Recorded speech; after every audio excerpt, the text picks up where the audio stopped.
भाउजू दाइको पछाडि जानु पर्यो।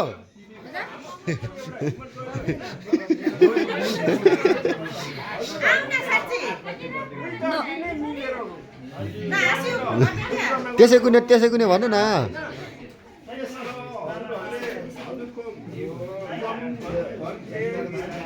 अब त्यस्तै हो हजुरहरूले सम्पूर्ण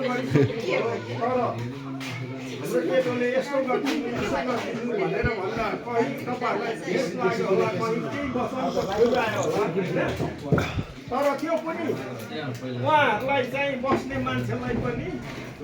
भविष्य पछि पराउँदोस् भनेर हजुरहरूले त्यो गुनासो राखेर त्यसै कुनै हो भन्न आइसन त्यसो न दिगुले भनेको त्यस्तो नभन्दे।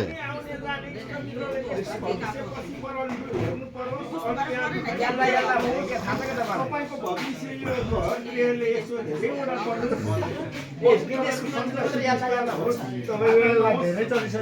पराउँदो समूहलाई पनि भनेर हजुरहरूको केही दुःखमा नमल गरिदिनु होला भनेर हजुर यो म के गर्नु अब यस्तै तपाईँहरूलाई यति यसो गरियो है यो तपाईँहरूले गुनासो गर्नु भएन। त्यसै कुनै हो भन्न। अब आजदेखि हजुरहरूसँग उहाँहरूले बिन्ती पेसाएर यसो हजुरहरूलाई गुनासोहरू केही नगरिदिनु होला। अनि उहाँलाई पनि ल नवीन भाइ ल यस्तै हो अब के गर्नु हामीले जाने गरी काम गर्नु पर्थ्यो होला हामी जान्दैनौँ तर हाम्रो कुराले अब बोलौँ भने पनि तपाईँहरू बुझ्नुहुन्न अनि यो छोटकारीमा है बस्नेलाई पनि छिटाउ पुगोस् तपाईँको भविष्य घरलाई धेरै अरू घर बनाउने आम्दानी दियोस् तपाईँको पनि यहाँबाट धेरै आइस्ट होस् भनेर म चाहिँ काकाले भनिहाल्नुभयो काकाले हुनुहुन्छ होइन काकाले भनिरहेको मैले नि अब केही सोचेको त्यही भन्नु मभन्दा माथिको नि काकाले राखेको छैन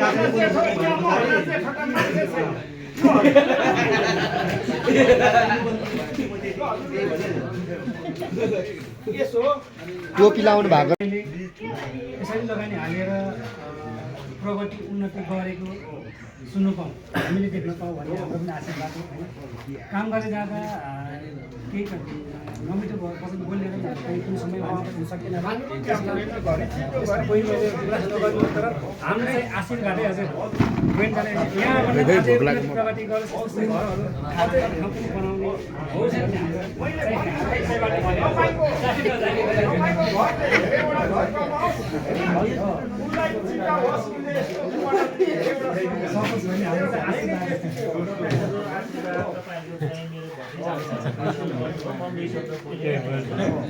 अब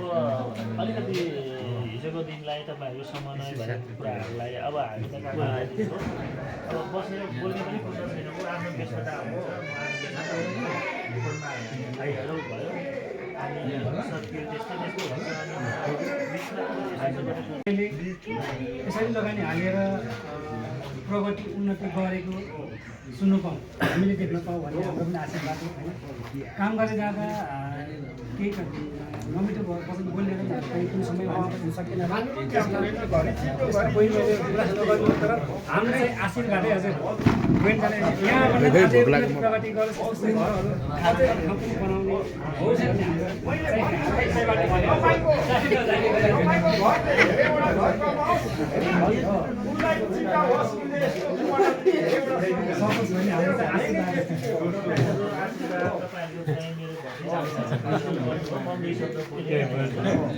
अब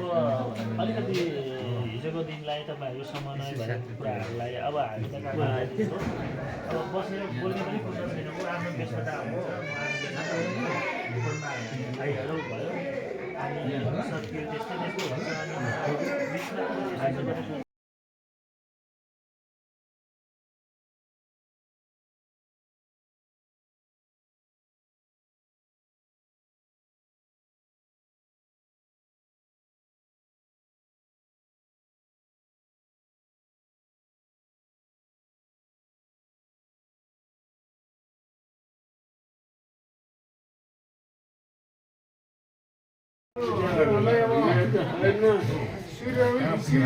गरेको हो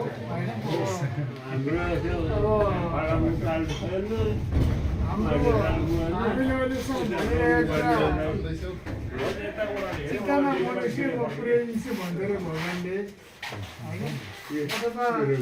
यहाँ हाम्रो बाइबलको फेरि हामी जान्छौँ बाइबलको मेरो भाइ पनि हुन्छ होइन तपाईँको बाइबलको स्थानले पनि हामीलाई पुर्याइदियो अन्त त हामी यो हलेसीमा एउटा एउटा मन्दिर एउटा शिव एउटा प्राकृतिक चाहिँ एउटा चिज रहेको हुनाले नै कसैले त भन्दछ पूर्वको पशुपति हलेसी तर हाम्रो लागि चाहिँ साँच्चै नै यो एउटा